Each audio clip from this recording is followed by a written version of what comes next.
Bonjour à tous et bienvenue dans cette nouvelle vidéo dans laquelle nous allons vous présenter à l'aide de mes deux compères habituels, à savoir Draco77 ainsi que Yuli-sama, la toute nouvelle boîte speed duel de l'ère Yu-Gi-Oh! GX, sobrement nommée les duelistes de l'ombre.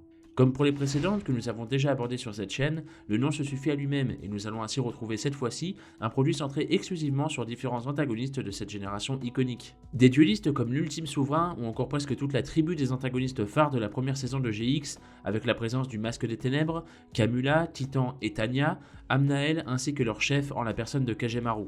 Mais il faut également noter la présence d'Adrien Gecko qui se paye ici le luxe de s'incruster aux côtés des différents cavaliers de l'ombre, parce que pourquoi pas après tout. Bien évidemment, nous retrouvons également comme d'habitude un sachet contenant des cartes exclusives tirées aléatoirement et pour le coup vraiment très intéressantes puisque vous pouvez y retrouver non seulement les 3 bêtes sacrées accompagnées par l'homme-oiseau à l'éclat lumineux de Jaden, mais aussi d'autres cartes qui peuvent s'avérer sacrément utiles comme le Corbeau des Dés, l'invitation des ténèbres, la super polymérisation ou encore Macrocosmos.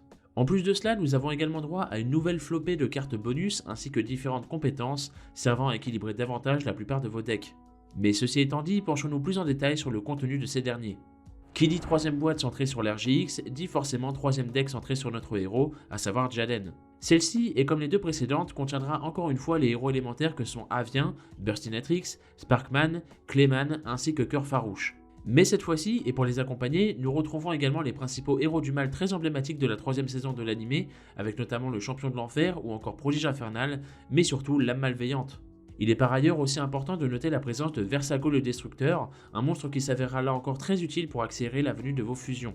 En parlant de fusion justement, vous aurez largement de quoi faire, non seulement grâce à la présence de la fameuse fusion des ténèbres, mais aussi de la convocation ténébreuse, en plus de l'ajout d'une super polymérisation, autant dire que l'invocation fusion n'aura jamais été aussi accessible. Le reste du deck, quant à lui, contiendra globalement des monstres, magies et pièges qui joueront sur le fait d'envoyer des cartes au cimetière, ce qui n'est pas un problème grâce à la convocation ténébreuse vous permettant de fusionner depuis votre cimetière justement. D'ailleurs, l'une des deux compétences de ce deck, nommée l'unité des ténèbres, vous permettra même d'utiliser la super polymérisation pour vos monstres héros du mal. Celle-ci vous permettra en plus d'ajouter une fusion des ténèbres depuis votre deck à votre main, mais aussi, au prix de 2000 points de vie, de changer le type d'un monstre adverse afin que celui-ci devienne un rocher, facilitant ainsi l'invocation de Gaïa Sombre. La seconde compétence, moyen impitoyable, vous demandera là encore de vous défausser d'une carte afin de cibler un monstre adverse qui perdra soit une attaque égale à sa défense ou inversement selon votre choix.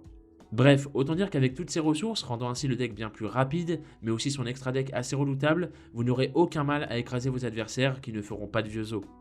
Passons maintenant au Cavalier de l'Ombre, le Masque des Ténèbres et ses yeux rouges. Le deck a pour objectif l'invocation de son dragon noir via le Poussin, la Vouivre ou encore avec la Balançoire des Souvenirs ou l'Esprit des yeux rouges. Certaines d'entre elles peuvent aussi invoquer le sublime dragon des ténèbres aux yeux rouges, lui-même invocable spécialement depuis votre main, en sacrifiant un dragon noir aux yeux rouges présent sur votre terrain. C'est là que la compétence Acier Forgé intervient. D'une part, elle peut changer le nom d'un de vos monstres normaux aux yeux rouges en dragon noir aux yeux rouges pour faciliter l'invocation du dragon des ténèbres, et d'autre part, elle ressuscite un dragon par tour. À cette carte, vous pourrez peut-être préférer la force du dragon pour booster l'attaque d'un de vos monstres dragon normal et lui permettre d'infliger des dommages perçants lors d'un combat. À cela s'ajoutent d'autres cartes à usage offensif comme la Colère du dragon, Écrasement destructeur, Cyclone cosmique ou le Lance-dragon, et une pléthore d'autres cartes pour épauler les yeux rouges. On retrouve ensuite le deck de Kamula, la joueuse vampire qui profite dans son deck d'un mélange entre les différents supports vampires des différentes époques du jeu. On retrouve déjà les très classiques comme Malédiction, Dame, Seigneur et Genesis, qui eux seront plutôt centrés sur deux anciens principes des vampires, le saignement, c'est-à-dire les effets qui vont obliger l'adversaire à envoyer une carte de son deck au cimetière, mais aussi et surtout le potentiel de réinvocation en continu, logique pour des vampires qui sont censés être immortels. Sa première compétence est centrée sur son monstre phare, Genesis, et permet justement de faciliter son invocation, en plus de profiter un peu plus intelligemment des effets de saignement, puisque vous pouvez récupérer une carte qu'a envoyé l'adversaire par exemple. La deuxième compétence, quant à elle, permet de récupérer des points de vie au fur et à mesure que nos vampires en soutirent à notre adversaire, ce qui là va davantage correspondre aux supports un peu plus récents pour vampires que sont sorciers, domestiques, familiers, encore les deux magies pièges de l'archétype présent ici, qui augmentent la stabilité de la stratégie, mais aussi et surtout pour certains, incorporent des paiements de points de vie, que l'on veut donc équilibrer derrière avec cette compétence. On note enfin des cartes de support zombie un peu plus génériques, ainsi que de quoi préparer vos combos ou invoquer plus facilement vos monstres à sacrifice, avec respectivement Sacrifice inutile et Bourse des âmes. Continuons avec le Cavalier de l'Ombre Tanya. et son deck Amazoness. Vous en retrouverez une dizaine, dont Chaman, Paladin et l'épée, que vous pouvez combiner avec Bienvenue dans la jungle, compétence qui réduit l'attaque et la défense d'un monstre adverse, qui vous a infligé des dommages de combat, impliquant une de vos Amazoness. Vous pouvez aussi choisir l'autre compétence liée à l'arène. Tant que cette dernière est sur votre terrain, les effets des monstres détruits au combat avec vos Amazoness seront annulés. Les Amazones sont supportées par leurs magies et pièges, dont l'héritage, qui les protège de la destruction, et le village, magie de terrain, qui va booster l'attaque de vos monstres et garantir la présence d'une Amazoness sur votre terrain. Enfin, on y retrouve le renfort de l'armée, un classique dans tout deck guerrier, ou encore demi-contre, qui prendra un revers l'adversaire lors d'un combat. Si vous êtes un amateur d'échecs, vous allez sans doute redécouvrir les arcs-démons du deck de Titan. En effet, les siens représentent en majorité des pièces du jeu d'échecs et mélangent cela avec un aspect chance, puisque vous allez lancer beaucoup de dés pour les effets anti-ciblage de ces arcs-démons-là. La plupart vous demanderont également de payer des points de vie en stand-by phase pour les maintenir sur le terrain, chose que vous pourrez complètement outrepasser grâce à la magie de terrain Pandémonium, que l'on peut également ajouter avec le général au passage. Sinon, vous pouvez aussi partager ces paiements de points de vie avec le piège Angoisse de combat.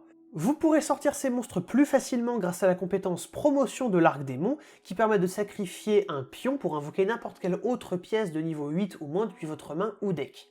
Le deck s'oriente donc sur une stratégie très agressive, profitant des 4000 points de vie du speed duel avec des monstres à attaque plutôt élevée, notamment le crâne arc démon d'éclair. Et pour les invoquer un peu plus facilement, vous pourrez une fois de plus tester votre chance avec Conscription de l'arc démon, qui vous donnera accès, si vous êtes chanceux, à une invocation quasi gratuite, pour notamment pouvoir sacrifier et invoquer vos plus gros monstres. Un deck pour ceux qui préfèrent prendre des risques donc. Passons maintenant à la surprise de cette boîte, je parle bien évidemment du deck d'Adrien Gecko. Et malgré les apparences, celui-ci nous propose ici un deck vraiment solide, jouant autour de ces fameux monstres nuagiens ainsi que de leurs compteurs. Si jamais vous ne connaissez pas la mécanique du deck, c'est assez simple. Ce sont des monstres qui ne peuvent pas être détruits au combat tant qu'ils restent en mode attaque. De plus, chaque monstre possède un effet différent qui se joue avec le nombre de compteurs brume que vous enlèverez depuis le terrain. Le but étant de rapidement prendre le contrôle du duel afin de priver votre adversaire de ses ressources potentielles, qu'elles soient situées dans sa main ou sur son terrain. Ainsi, et pour accélérer toute cette mise en place, on peut également compter sur le Cavalier du Vortex ainsi que la Mère Grizzly du côté des monstres. Concernant les magies, on y retrouve l'invocation ainsi que la Bourrasque du Nuage, vous permettant pour la première, et comme son nom l'indique, d'invoquer plus facilement vos monstres, et la seconde quant à elle d'augmenter le nombre de vos compteurs présents sur le terrain. D'ailleurs, parlons des deux compétences d'Adrien.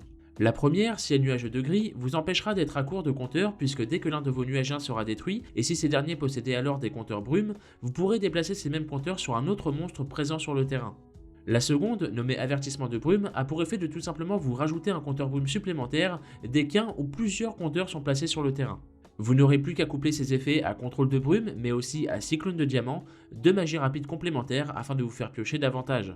Et enfin l'aérosol nuagien, une nouvelle carte particulièrement intéressante puisqu'elle vous permettra d'invoquer très facilement les gros monstres du deck tels que Nimbusien ou encore l'œil du cyclone. Du côté des pièges, la colère du nuagien ainsi que la pluie diluvienne vous aideront à contrôler toujours un peu plus la partie, et enfin le mur de l'interruption réduira l'offensive adverse au point où même vos petits nuages n'auront plus rien à craindre. Parlons maintenant du deck d'Amnael, connu comme le professeur Banner, tourné sur le bannissement de cartes. Cette stratégie a comme tête de proue le bannisseur de rayonnement et Macrocosmos, deux cartes qui bannissent toutes les cartes devant aller au cimetière. Le piège invoque en plus Helios, un monstre qui gagne 100 points d'attaque et de défense pour chaque monstre banni. Pour aider votre monstre phare, vous avez de nombreuses cartes destinées à bannir des cartes. Le mangeur d'âme Bazou, Corbeau Dédé ou encore Libération d'âme. Une stratégie épaulée par Soleil couchant qui peut ajouter un monstre avec une attaque inconnue comme Helios, mais aussi Grenmalju, dont l'attaque peut aussi monter assez haut pour vaincre les meilleurs monstres adverses. Vous pouvez aussi centrer votre stratégie sur Homoncule Doré et Professeur d'Alchimie qui génèrent des jetons pour l'invoquer aisément. Le deck dispose aussi d'autres cartes liées à sa mécanique, de nombreux monstres dont le survivant Dédé qui peut ressusciter de la zone bannie et garantir une présence dans votre zone monstre, et des magies comme Cyclone Cosmique et la Convergence Majeure qui détruit tous les monstres sur le terrain sous Macrocosmos. Ah, et là je pense qu'on touche à un des thèmes qui sera parmi les plus appréciés de ce set, grâce notamment aux decks de structure qu'elles ont reçus il y a quelques années en TCG, je parle bien évidemment des bêtes sacrées de Kagemaru. Leur esthétique évoque bien sûr les dieux égyptiens, mais elles s'invoquent très différemment puisqu'elles ont chacune une condition bien spécifique, en envoyant 3 monstres démons, 3 magies continues ou 3 pièges continus depuis votre terrain ou cimetière selon la bête, et vous pourrez les invoquer depuis votre main. Chose pas si aisée que ça à faire en speed duel, vous en conviendrez, c'est pourquoi la première compétence du deck vient alléger vachement tout ça en vous permettant de combiner en fait ces trois catégories pour n'importe quelle bête, les rendant moins compliquées à jouer ensemble d'ailleurs. N'importe quelle combinaison fera l'affaire pour n'importe laquelle des trois. Alternativement, vous pouvez choisir d'orienter votre deck sur seulement l'une d'elles par exemple, auquel cas l'autre compétence vous permettra directement de la récupérer en main et de réinvoquer vos démons à chaque tour. Par exemple, à tout hasard, l'obscur invocateur de bêtes qui peut être directement sacrifié pour une des trois bêtes au prix de vos attaques ce tour. Dans la même veine, on aura les supports magie piège tels que Paradis perdu, Feu céleste céruléen et Réveil des bêtes sacrées pour prendre davantage le contrôle de la partie une fois une ou plusieurs bêtes sur votre terrain. Bien entendu, le deck est rempli d'autres démons, magie continue et pièges continus voués à être envoyés pour invoquer vos bêtes de manière plus conventionnelle, dont une partie qui vous aideront à piocher ou bien bloqueront ou ralentiront votre adversaire pour vous donner un peu de temps d'assembler toutes vos pièces. Et on notera tout particulièrement la présence de Cauchemar sans fin, qui, même si moins permissif qu'avec 8000 points de vie, représente tout de même une menace constante pour l'adversaire. Et enfin, abordons les fameuses cartes bonus présentes au sein de cette boîte. Vous y retrouverez ainsi une flopée de cartes faisant référence là encore aux différents antagonistes de la génération, comme par exemple quelques membres de la légendaire bande des Scorpions Noirs qui viendront compléter l'apparition de ces derniers au sein des précédentes boîtes Speed Duel, mais aussi le pharaon Abydos ou encore le professeur Thessalonixus pour ne citer que. Yubel possède également une nouvelle compétence jouant bien évidemment autour des monstres d'attributs ténèbres, et ça tombe bien car on y retrouve également pas mal de monstres provenant du monde ténébreux. Mais il y a aussi les évolutions du Helios Megistus d'Amnael que Draco vous a présenté précédemment, un petit nuage de moutons pour Adrien, mais aussi le dragon armé de niveau 10, un autre exemplaire du cyberdragon, et même la présence du koala vampirique, pour ainsi rendre hommage à Shad, Zen et Charlie. Du côté des magies, on peut y voir le livre de la lune ainsi que l'invitation des ténèbres, deux cartes qui trouveront forcément leur utilité au sein des différents decks de cette boîte. Mais également l'aspirateur à compteur ainsi que l'éclair de la magie interdite, qui mine de rien pourront s'avérer bien plus utiles que prévu, notamment face au deck d'Adrien par exemple. Et pour les pièges, on notera principalement la présence de cartes redoutables comme la roue du cauchemar, le spectrosoma ou encore la fameuse tactique de la marée humaine, faisant ainsi bien évidemment référence à ce bon vieux Beloski, Cédi. En conclusion, il ne me reste plus qu'à vous remercier de nous avoir écoutés en espérant que notre présentation vous encouragera davantage à tester l'expérience du format Speed Duel. Comme j'ai déjà pu l'évoquer lors de mes précédentes vidéos sur le sujet, je sais que pour ma part je n'y manquerai pas, d'autant plus maintenant que l'archétype des héros du mal est enfin apparu. Vous le savez à force, GX est ma génération préférée de la licence, alors forcément je ne peux que vous encourager à tester ces decks par vous-même, car je sais que comme moi vous êtes nombreux à avoir adoré cette génération, avec ses personnages ainsi que ses decks si atypiques, mais que vous redoutez également de vous remettre au jeu actuel. Et justement, le format Speed Duel est fait pour ça, que vous soyez d'anciens joueurs ou de simples novices, ce sont des decks préconçus et accessibles à tous, simplement dans le but de s'amuser librement avec nos cartes emblématiques préférées. Bref, nous espérons que cette présentation vous aura plu et n'hésitez pas à nous faire part de vos retours sur cette boîte Speed Duel des duelistes de l'ombre. Merci encore une fois à Konami pour cette nouvelle opportunité, ainsi qu'à mes complices de toujours Draco77 et Yuli Sama pour leur participation. C'était Gigi, fin de la partie.